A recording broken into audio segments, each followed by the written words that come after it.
ચાલો આજે એક મત વિસ્તારની વાત કરીએ. રાવપુરા, ગુજરાત. અહીં થયેલી એક ચૂંટણીનું પરિણામ એ માત્ર હાર-જીતનો આંકડો નથી. ના, એ તો આવનારા સમયની રાજનીતિ માટે એક આખો બ્લુપ્રિન્ટ છે. તો સવાલ એ છે કે આ આંકડાઓની પાછળ એવી કઈ વાર્તા છુપાયેલી છે અને શું એમાંથી પરિવર્તનનો કોઈ રસ્તો નીકળી શકે છે? ચાલો સાથે મળીને એને સમજીએ. તો આપણી આ સફર શરૂ થાય છે રાવપુરાથી. હવે એમ થશે કે આ એક જ મતવિસ્તારની વાત કેમ? કારણ કે ઘણીવાર એક નાની જગ્યાની વાર્તા એક મોટા ચિત્રનો અરીસો હોય છે. રાવપુરાના આંકડા અને એની કહાણીમાં કદાચ આખા ગુજરાતના રાજકીય પવનની દિશા સમજવાની ચાવી છુપાયેલી છે. તો જે પડકારની આપણે વાત કરી રહ્યા છીએ એ કેટલો મોટો છે. જુઓ, 81,035 મત, આટલું મોટું અંતર. આ આંકડો સાંભળીને જ લાગે કે આ લડાઈ કેટલી મુશ્કેલ હશે. પણ શું આ અંતરને આટલા મોટા ગાળાને ખરેખર પૂરી શકાય? આ જ સવાલ છે, અને એના જવાબ માટે જ આપણે આ આખું વિશ્લેષણ કરી રહ્યા છીએ. સારું, કોઈ પણ જીતનો રસ્તો શોધતા પહેલા હારનું કારણ સમજવું પડે. એટલે સૌથી પહેલા આપણે 2022ની ચૂંટણીના પરિણામોને બારીકાઈથી જોઈએ. આખરે આંકડા શું કહે છે? 81,035. અને ફક્ત એક સંખ્યા તરીકે ન જોશો. 2022ની ચૂંટણીમાં હારનું આટલું મોટું માર્જિન હતું. આ આંકડો પોતે જ એક વાર્તા કહે છે. એ બતાવે છે કે મતદારોનો ઝુકાવ, એમનો વિશ્વાસ એકતરફી હતો, અને એ પણ જબરજસ્ત રીતે.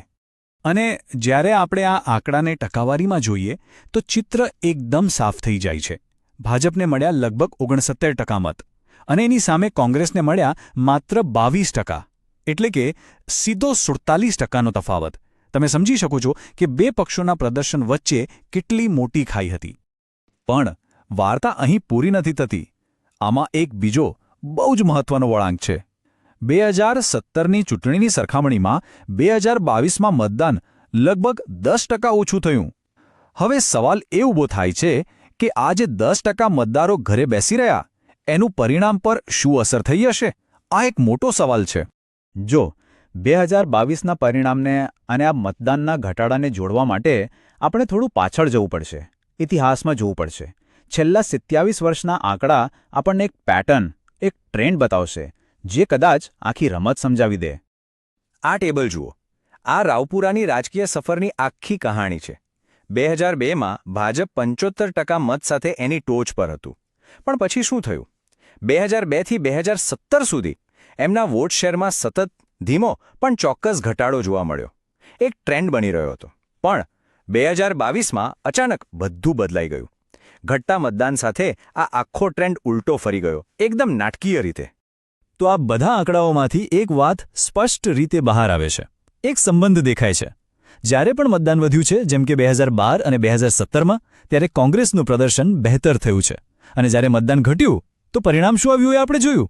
આનો સીધો મતલબ શું? મતદારોને મતદાન મથક સુધી લઈ જવાની ક્ષમતા એ જ પરિણામ નક્કી કરી શકે છે. અને જુઓ, આ માત્ર આંકડાની રમત નથી. આ તો લોકશાહીના મૂળભૂત સિદ્ધાંત સાથે જોડાયેલી વાત છે. આપણા બંધારણ મુજબ દરેક નાગરિકને ગૌરવ સાથે, પૂરી જાણકારી સાથે પોતાનો મત આપવાનો અધિકાર છે. આ જ તો લોકશાહીની સાચી તાકાત છે. સારું, તો અત્યાર સુધી આપણે ભૂતકાળનું વિશ્લેષણ કર્યું, પણ હવે ભવિષ્યની વાત. આ જ આંકડાઓમાંથી જીતનો રસ્તો પણ દેખાઈ રહ્યો છે. ચોક્કસ કહીએ તો 3 મુખ્ય આધારસ્તંભો અથવા 3 લીવર જેના પર કામ કરવાની જરૂર છે. જીત માટેની વ્યૂહરચના આ 3 પગલાં પર ટકેલી છે.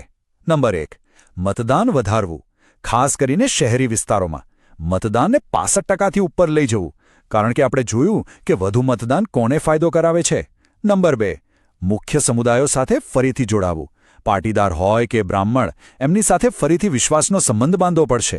અને નંબર 3, મુદ્દાઓની વાત કરવી. એવી વાત જે લોકોના જીવનને સ્પર્શે.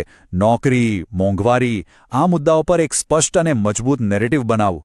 ઓકે, વ્યૂહરચના તો બની ગઈ, પણ કાગળ પરની વ્યૂહરચના અને જમીન પરના અમલમાં બહુ ફરક હોય છે. તો હવે એ જોઈએ કે આ પ્લાનને હકીકતમાં કેવી રીતે ફેરવવો. એક ચોક્કસ એક્શન પ્લાન.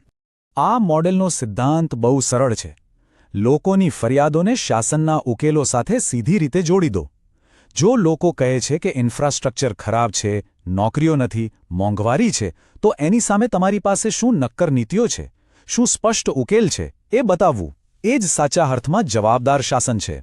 અને આ કામ કરવા માટે સમય ઓછો છે. એટલે એક 90 દિવસનો ચુસ્ત રોડમેપ બનાવવો જરૂરી છે. એના 3 તબક્કા છે.